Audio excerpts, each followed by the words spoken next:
देखो, आज दिनांक 5 जून 2023 को विश्व पर्यावरण दिवस है। पर्यावरण का मतलब होता है अपने आसपास के पर्यावरण की शुद्धि लेना और शुद्धि देने से। राजस्थान अपने आप में प्रसिद्ध है पर्यावरण सुरक्षा के मामले के अंतर्गत। और पर्यावरण का मतलब होता है अपने आसपास के जो भी जीव जंतु है उनकी सबकी सुरक्षा की जिम्मेदारी क्या होती है? मनुष्य की होती है। क्योंकि ईश्वर की सबसे अच्छी कृति मनुष्य है। मनुष्य को विवेक दिया गया है, खुशी दी गई है, दिमाग दिया गया है, जो कि किसी भी जीव जंतु में नहीं है। तो अपना सबका उद्देश्य रहता है कि अपने को क्या है, पर्यावरण संरक्षण के लिए कदम उठाना है।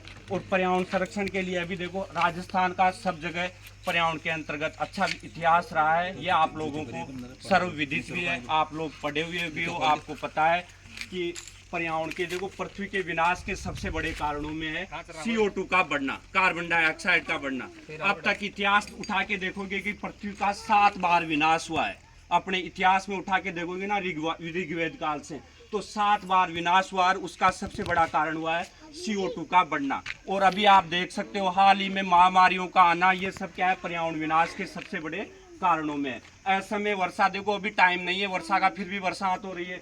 अत्यधिक सर्दी आ रही है, बाढ़ का आना। सबसे बचने का एक ही उपाय है, पृथ्वी पर ऑक्सीजन की मात्रा अपने को क्या है, बढ़ाना है। और सबसे ज्यादा ऑक्सीजन देने वाले वृक्ष है अपने पास पीपल और बरगद। इसलिए अपने देखो इतिहास में और अपने शास्त्रों में लिखा है कि पीपल की पूजा की जाती है ना, चूननी उड़ाई जाती है पीपल को, पीपल की शादी की जाती है। इन सब का एक ही उद्देश्य रहता है, पर्यावरण का क्या करना होता है, संरक्षण करना। ये जो शादी करना, पीपल का ये करना, पीपल पूर्णिमा के अंतर्गत उत्सव मनाना, ये सब क्या है, पर्यावरण संरक्षण के क्या होते हैं, उपाय होते हैं। और देखो, आपको सबको पता है कि अभी हाल ही में 2020 में एक पेरिस समझौता हुआ था। उस पेरिस समझौते के अंतर्गत ये लिया गया है कि पर्यावरण संरक्षण की जो राजस्थान की स्थानीय तकनीकें, परंपराएं, अपने इतिहास में शास्त्रों में लिखा हुआ है कि उन तकनीकों को क्या है, विकास करना है। ये पेरिस समझौते के अंतर्गत किया गया है। उसका मैं आपको उदाहरण बता सकता हूं। देखो, हर जाति के अंतर्गत वृक्ष का एक विधान माना गया है। जैसे गुर्जर समुदाय होता है, वो क्या होता है, नीम को अपना कुल इष्ट मानता है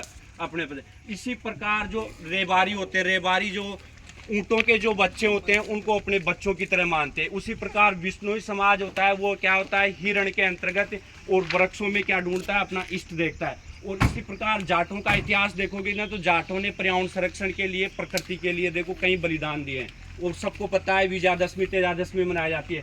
जाट और राजपूत योद्धाओं ने क्या है, पर्यावरण संरक्षण के लिए अपने कई बलिदान दिए। इसी बलिदान की कड़ी में आपको याद हो तो 22 अगस्त 1730 में जोधपुर के अंतर्गत खेजड़ली गांव है, उसमें एक साधारण सी महिला अमृता देवी बिश्नोई, उसका नाम सुना होगा आपने सभी ने। तो उस महिला ने क्या है, वहाँ का जो राजा था दलबार सिंह भंडारी, उसने ये कहा कि मेरे को क्या है, पेड़ चाहिए लकड़ी बनाने के लिए। तो उस महिला ने क्या किया, पेड़ों की रक्षा के लिए आगे आके वो बोलती है कि सर साठे रूख बचे तो भी सस्तो जान। मतलब अगर मेरा सिर कट जाए और अगर एक पेड़ बच जाए तो भी ये सस्ता सौदा है। इससे सस्ता सौदा कुछ नहीं हो सकता कि मेरी मृत्यु हो जाए ना और पेड़ बच जाए ना, तो भी ये मेरे जीवन का सबसे सस्ता सौदा है। तो राजा चिड़िया, राजा ने क्या किया, आदेश दे दिया कि जो भी पेड़ों के बीच में आए उनको सबको काट दो। तो उस कड़ी में 294 पुरुष और 69 महिलाएं उस दिन शहीद हो गई थी। और कटने वालों के, सिर काटने वालों ने क्या है, हाथ थक गए थे, पर जो भी मरने वालों की क्या है, विष्णुओं के ऐसे एक समूह बन गया था अपने पास कि हम तैयार है पेड़ों के लिए बलिदान देने के लिए। पर काटने वाला क्या है, रुका नहीं। 363 काटने के बाद में उसका अंदर का राम जग गया कि ऐसा नहीं कर सकते। तो ये तो लाइन ही इतनी बड़ी हो गई कि क्या करे, राजा को आदेश लेना पड़ा। और आज भी वहां पे भाद्रपद की शुक्ल पक्ष की 10वीं को एक बड़ा मेला बढ़ता है खेजड़ली के अंतर्गत, उन शहीदों की याद में। तो पर्यावरण संरक्षण के लिए अपने राजस्थान में ऐसे ऐसे विधान हुए हैं, ऐसे ऐसे महान लोग बाग हुए हैं कि उनकी याद के अंतर्गत अपन को तो क्या है, अपन ने तो कुछ भी नहीं किया, एक छोटा सा काम कर रहे हैं कि बस सिर्फ यहाँ पेड़ लगा रहे हैं। उनकी रक्षा का दायित्व तो अपन सभी का है। देखो, अकेला कुछ नहीं करता, अपन सभी को जिम्मेदारी लेनी पड़ेगी हरे पेड़ों को बचाने के लिए। पेड़ काटना जरूरी हो जाता है अपने कामों के अंतर्गत, क्योंकि पर फिर भी अपन को हरे पेड़ों के जैसे बलायती है इनको काट दो, पर पीपल, वृक्ष, नीम, इन पेड़ों की तो रक्षा अपने को करनी पड़ेगी। नहीं तो ये प्रकृति होती ना, खेजड़ी, इनको बचा, प्रकृति किसी को नहीं छोड़ती। वो ये नहीं छोड़ती कि भाई ये ऊंचा है ये नीचा, वो विनाश करती है। अभी कोविड महामारी में देखा होगा आपने कितनी लहरें की लहरें आए थे, कितने लोग बाग मिले। उसका सबसे बड़ा रीजन था ऑक्सीजन की कमी मिल गई थी। आपने जगह जगह पेपर में सुना होगा कि ऑक्सीजन की वहाँ कमी हो गई। ऑक्सीजन कहाँ से आएगा? जब अपन लोग आगे आएंगे। और ये देखो, सब आप लोग सब मानते हो, अपन धार्मिक आदमी है, सबको पता है कि जीव आत्मा सब में एक होती है, ये तो मानते हो ना।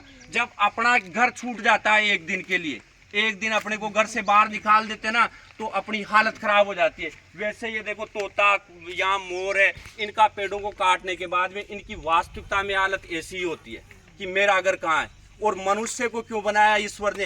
क्योंकि मनुष्य यहाँ पृथ्वी पे आएगा ना, तो वो ही उसको इतना विधान दिया है, दिमाग दिया है कि वो सभी प्रजातियों का संरक्षण कर सकता है। तो अपने को क्या है, पेड़ों के लिए और सभी जाति, जैसे गोचर भूमि के अंतर्गत गायों की रक्षा करनी है।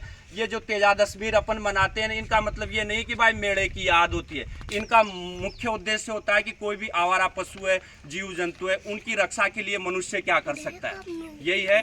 और अपन ये छोटा सा प्रोग्राम था, अब पीपल लगाएंगे, यही है। धन्यवाद।